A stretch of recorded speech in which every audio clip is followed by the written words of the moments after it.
বাংলাদেশের তরুণেরা, বাংলাদেশের ছাত্র জনতা ২৪-এর অভ্যুত্থানে এক নতুন রাজনৈতিক বন্দোবস্ত প্রতিষ্ঠার লক্ষ্যে, ব্যবস্থা থেকে মুক্তির লক্ষ্যে যে অভ্যুত্থান সংগঠিত করেছিল, সেই অভ্যুত্থানকে একটি কার্যকর পরিণতিতে রূপদানের প্রয়োজনীয়তা থেকে জাতীয় নাগরিক পার্টি এনসিপির আত্মপ্রকাশ করে বলে মন্তব্য করেছেন জাতীয় নাগরিক পার্টির সদস্য সচিব আক্তার হোসেন।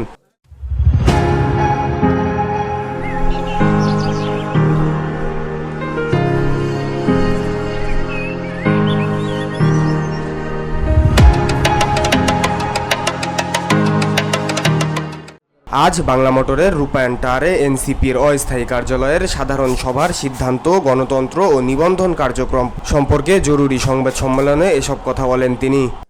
রাষ্ট্র গঠনের প্রেক্ষাপটে একটি নতুন রিপাবলিক গণপরিষদ নির্বাচনের মধ্য দিয়ে একটি নতুন সংবিধান প্রণয়ন করে বাংলাদেশকে প্রাতিষ্ঠানিকভাবে গণতান্ত্রিক একটি দেশে রূপান্তরিত করা জাতীয় নাগরিক পার্টির অন্যতম লক্ষ্য।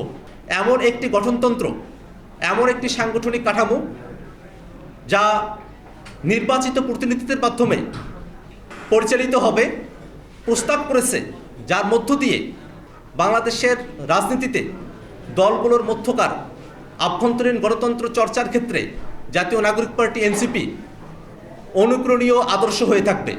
তিনি বলেন, জাতীয় নাগরিক পার্টি এনসিপির কেন্দ্রীয় কমিটির সভাপতি ও সাধারণ সম্পাদক সারা দেশে কাউন্সিলরের সরাসরি ভোটে নির্বাচিত হবেন। একজন সদস্য জীবনে সর্বোচ্চ 2 বার সভাপতি পদে দায়িত্ব পালন করতে পারবেন। জাতীয় নাগরিক পার্টি এনসিপির সভাপতি, কেন্দ্রীয় কমিটির সভাপতি এবং সাধারণ সম্পাদক স্বতন্ত্রভাবে নির্বাচিত হবেন।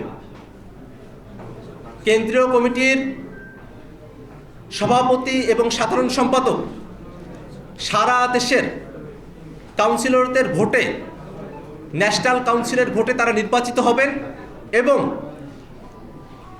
কোনো ব্যক্তি